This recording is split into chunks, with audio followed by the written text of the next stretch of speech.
soyez les bienvenus sur ma chaîne YouTube.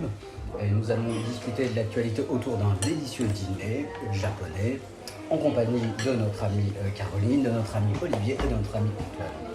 Et je voudrais commencer par poser une simple question, la question fatidique et fatale, à savoir qui es-tu?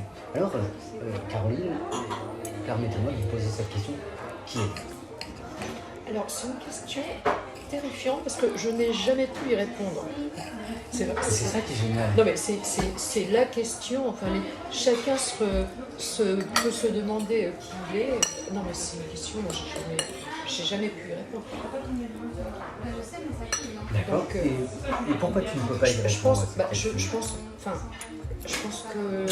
que la vie, c'est une initiation et que ta vie, tu passes ton temps à savoir qui tu es, à essayer d'aller au fond de toi pour trouver l'essence. Oui, c'est ça, mais est-ce qu'Antoine, tu es la vie de Caroline? Autrement dit, pour toi, qui es-tu? Si tu devais... Je pense que même si on se découvre petit à petit, ce qui est important de dire, c'est que on n'est jamais la même personne à l'instant T et à l'instant T plus 1. En fait, c'est qu'on grandit petit à petit, mais qu'on est toujours une personne. On ne sait toujours pas qui on sera. Mais ce que je veux dire par là, c'est que moi, si je m'étais décrit, c'est hyper bête, c'est hyper concret, mais si je m'étais décrit il y a 5 ans, j'étais Antoine, qui n'avait pas fait grand-chose de sa vie encore, qui sortait du collège, même pas, qui était en fin de collège, qui venait d'arriver à Nantes. J'avais pas du tout les mêmes connaissances qu'aujourd'hui, j'avais pas du tout les mêmes passions qu'aujourd'hui. Et donc la question qui venait, on n'y répond pas du tout de la même manière, selon le moment de notre vie, on y répond. Je pense que c'est quelque chose. C'est vrai que ça reste un mystère. Et toi, Olivier? Je dirais un petit peu dans le sillage de Caroline et d'Antoine. Chaque jour est une naissance et chaque événement est une naissance. Oh, c'est beau ça. Une naissance. Chaque jour est une naissance. C'est-à-dire chaque jour, quand vous vous levez, il y a bien sûr par évidence un jour nouveau, des nouvelles occupations, des nouvelles manières de penser, façon de penser. Et donc c'est ce qui trace un peu tout au long des années l'espèce de fil, de rythme. Et une naissance, c'est quoi? Parce que tu utilises le mot naissance. La naissance, c'est dans le sens Il y a plusieurs naissances. Ah oui, c'est dans le sens à la fois le plus générique du terme et le plus élaboré. La naissance, c'est notre naissance, mais c'est la naissance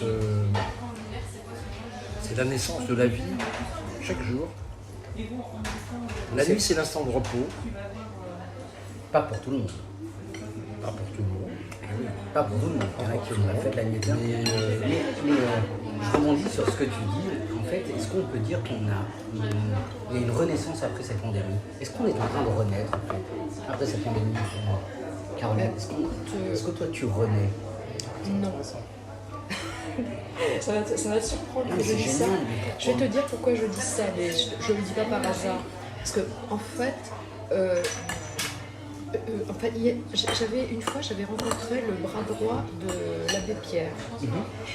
Et je lui ai demandé, je lui ai dit, mais qu'est-ce qui fait que l'abbé Pierre, je l'admirais mais je ne savais pas trop pourquoi, qu'est-ce qui fait qu'il était un peu exceptionnel? Et il m'a dit, en fait, il avait la capacité, pour répondre, il avait la capacité, quand il abordait quelqu'un, que ce soit un type complètement ivre, un dealer, une dame, une mère de famille qui n'a pas de logement, enfin n'importe qui, un haut bourgeois, etc.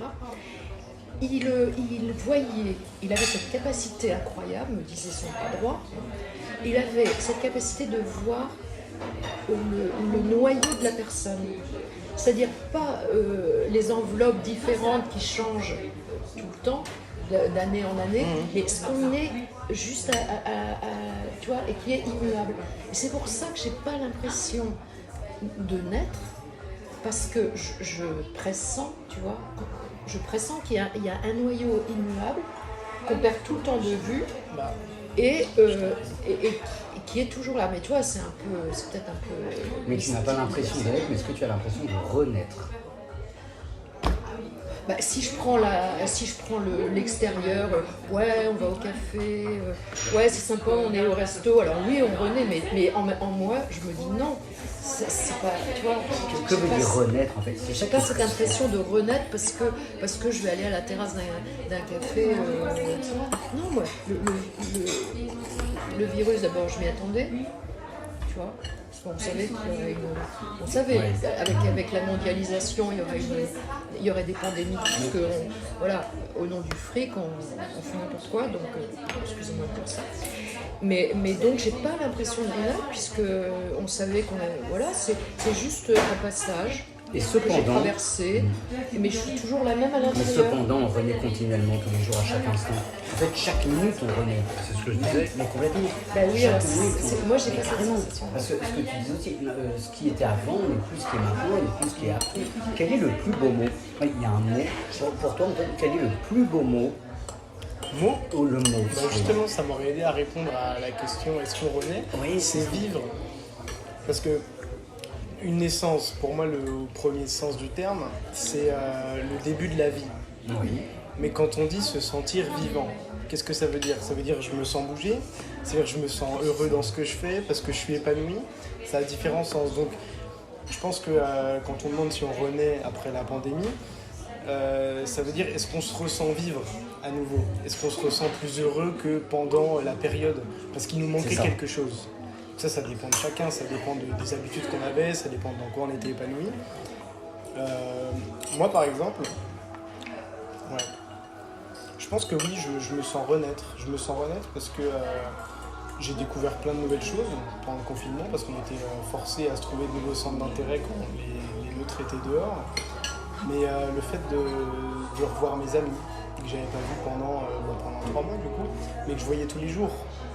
C'est surtout ça, c'est l'habitude qu'on avait de les voir, de faire un tas d'activités. Je faisais beaucoup de foot. Oui, puis ça montre aussi qu'on a besoin de vivre en société. Exactement. Et on se retrouve seul, et puis on se dit, mais on a besoin des amis, etc. Et tout. En fait, je me ressens vivant parce que je suis plus dans un quotidien qui est mou, entre guillemets, dans le confinement où sortir dehors, il n'y a plus cette même sociabilité. Et est-ce que tu te ressens vivant ou est-ce que tu te ressens en vie? Ce qui n'est pas la même chose. Je me ressens plus vivant qu'en vie, parce qu'en vie, je me suis toujours senti en vie, même pas en C'est ça. confinement. Et donc vivant, ça apporte quoi? Enfin, ça rajoute quoi à ta vie? Le vivant rajoute quoi à la vie? L'épanouissement. Je pense que c'est ça, Puis si on devait définir l'épanouissement, je dirais que c'est un bonheur sur le long terme, plus que sur le court terme. Oh là là, le bonheur. Tu sais d'où ça vient, le bonheur ou pas? Voilà. Quelle est l'étymologie du bonheur? Mais c'est extraordinaire. Je l'ai su en le bonheur. plus. Je l'ai su, mais Ah, mais c'est génial, mec. Le bonheur, c'est quoi? En fait, le but, c'est que on veut tous être heureux et qu'on ne sait même pas ce qu'est le bonheur. Le On est bonheur, ça incapable vient, de définir ce mot, ça vient effectivement. d'où le bonheur? Quand tu Tu vas découpes le tu mot. vas peut-être me trouver terriblement radical, mais justement, c'est un mot tu vois, que j'ai toujours trouvé un peu mièvre, parce que tu vois, alors, j'ai l'impression d'être un petit peu le diable, mais je trouve ça intéressant de confronter justement, parce que c'est ce qui nous fait avancer, quoi. Mais tu vois, par rapport à ce que tu disais tout à l'heure, je me dis, mais alors on est heureux, alors je disais pas le mot bonheur, on va dire heureux, on se sent vivant, on est heureux, mais ça dépend de circonstances extérieures alors.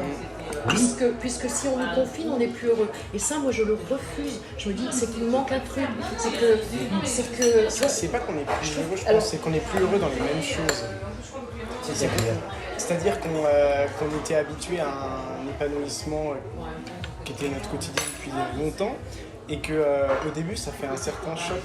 Mais tout le monde n'était pas épanoui. Enfin, C'est vrai. Je pense aux gens, tu vois, qui de toute façon étaient très pauvres, qui étaient à la Grande Ourse, le squat de la Grande Ourse.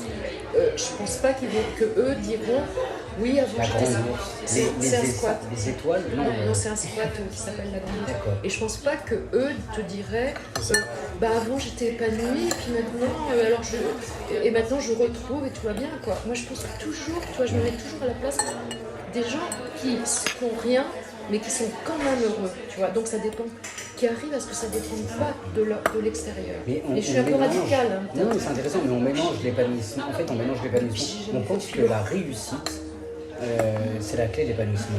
Or, c'est l'inverse. C'est parce que je suis épanoui que je vais réussir. Mais pas réussir simplement intellectuellement, mais réussir au niveau de mon être même. Tu vois. Oui. Ça, je de comprends l'être bien ce que même. tu dis. Et je pense qu'il ne faut pas voir le bonheur comme quelque chose de trop utopique et de trop inatteignable. À partir du moment où on est satisfait de ce qu'on a et qu'on arrive à faire c'est compliqué, à faire ce qu'il y a de plus primaire pour vivre et être heureux, je pense que c'est déjà le bonheur en fait. Mais on mélange quelque chose. Olivier, qu'est-ce que tu en penses? Je pense qu'il faut En pas fait, confondre on le mélange désir et le besoin. Il y a quelque chose de Ah oui.